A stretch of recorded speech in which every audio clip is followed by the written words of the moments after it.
Assalamualaikum warahmatullahi wabarakatuh. Welcome back to my videos. Hello students, how are you? So we are always be healthy and blessed by Allah subhanahu wa ta'ala. Pernahkah kita mendengar kalimat, do you agree that the graffiti is allowed in society? Some people answer, yes, I agree if graffiti is used with the permission of the local owner. Kalimat ini adalah kalimat yang berisi opini. Dalam bahasa Inggris yaitu expository text. What is an expository text? Expository text is a text that conveys facts and opinion about a topic. So, expository text adalah sebuah teks yang mengekspresikan atau menjelaskan tentang fakta dan opini, ide atau pendapat mengenai suatu topik. Expository texts are common in subjects such as science, history, and social science. One form of expository text is analytical exposition. Di kelas 10 ini kita akan fokus mempelajari salah satu bentuk teks expository, yaitu analytical exposition. So what is the definition? Analytical exposition text. Analytical exposition is a text that elaborates the writer's idea about an issue. Analytical exposition adalah sebuah teks yang berisi pemikiran atau ide penulis tentang suatu masalah yang terjadi di sekitarnya, baik benda, kejadian, maupun tempat. Supaya kita paham dalam membuat teks analytical exposition text, kita harus tahu terlebih dahulu bagaimana generic structure of analytical exposition text. Ada 3 bagian dalam struktur analytical exposition text. Yang pertama, tesis. Bagian ini merupakan topik utama yang ingin kamu utarakan. Yang kedua adalah arguments. Bagian ini untuk pendukung topik utama, biasanya terdiri dari 2 argumen atau lebih agar para pembaca semakin percaya terhadap topik yang dibahas adalah topik yang penting. Kemudian yang ketiga yaitu reiteration. Reiteration atau conclusion. Bagian ini merupakan penegasan kembali posisi dan pendapat penulis terhadap topik utama. Nah, yuk kita simak contoh dari analytical exposition text. Judulnya yaitu The Importance of Breakfast. Bagian yang pertama adalah tesis. Bagian ini adalah topik utama. Nah, topik utamanya yaitu breakfast is a meal that is often neglected for most people. There are various reasons for skipping breakfast because they use morning time with other activities or they are not used to breakfast. Whereas it is not good but for our body. Breakfast is important and it has some beneficial effect for us. Untuk menyatakan bahwa sarapan itu penting, kita perlu kalimat pendukung yaitu argumen.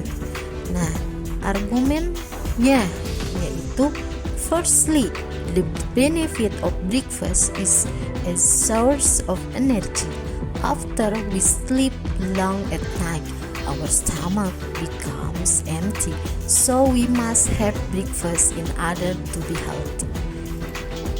Untuk lebih mendukung lagi, kita tambahkan argumen berikut. Secondly, breakfast equips the body with the nutrients needed to think, work, and perform physical activities optimally after waking up in the morning. Sufficient breakfast can increase learning concentration and stamina.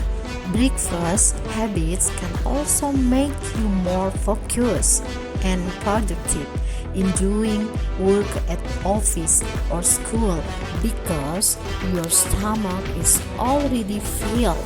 If you don't have breakfast, your thinking power will decrease.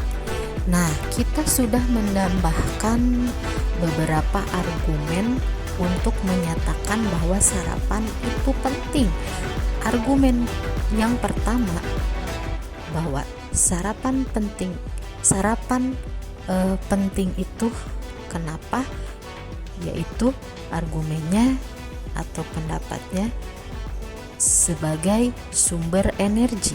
Nah, yang kedua, argumen yang kedua bahwa sarapan itu penting yaitu untuk apa?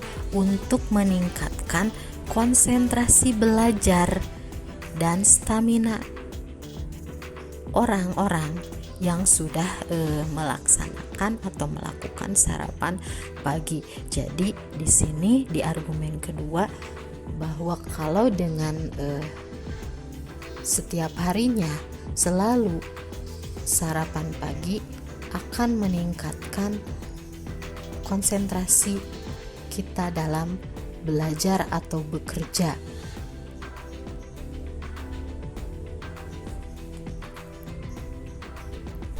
Setelah kita menyatakan sarapan itu penting, kemudian telah didukung dengan argumen-argumennya, kita perlu menyimpulkan topik dan argumen-argumen tersebut. Nah, di bagian terakhir yaitu conclusion atau reiteration. Berikut kesimpulannya yaitu in conclusion, the breakfast is important because to keep us healthy and energized to start the day. Kesimpulannya bahwa sarapan itu penting karena untuk selalu dan tetap kita sehat dan berenergi dalam beraktivitas sehari-harinya. Untuk ciri kebahasaan dari analytical exposition text yaitu yang pertama, kita harus menggunakan simple present tense atau kata kerja bentuk pertama. Yang kedua, menggunakan kata kerja mengekspresikan pikiran. Contohnya seperti think, feel, experience, sense, know, realize, dan lain sebagainya. Dan kemudian yang ketiga adalah memakai internal conjunction atau kata penghubung. Berikut bagian dari internal conjunction atau kata penghubung seperti but, meanwhile, in addition, in conclusion, on the other hand, firstly, secondly, next, then, so, as a result. Nah, untuk social function dari analytical exposition text adalah to persuade the reader that the idea is an important matter. Tujuan dari teks analytical exposition adalah untuk meyakinkan para pembaca bahwa topik yang diutarakan adalah hal yang penting yang dapat disampaikan dan dibahas bersama-sama. Nah, itulah materi dari analytical exposition text. Mudah-mudahan dapat dipahami. Thank you for watching. Wassalamualaikum warahmatullahi wabarakatuh.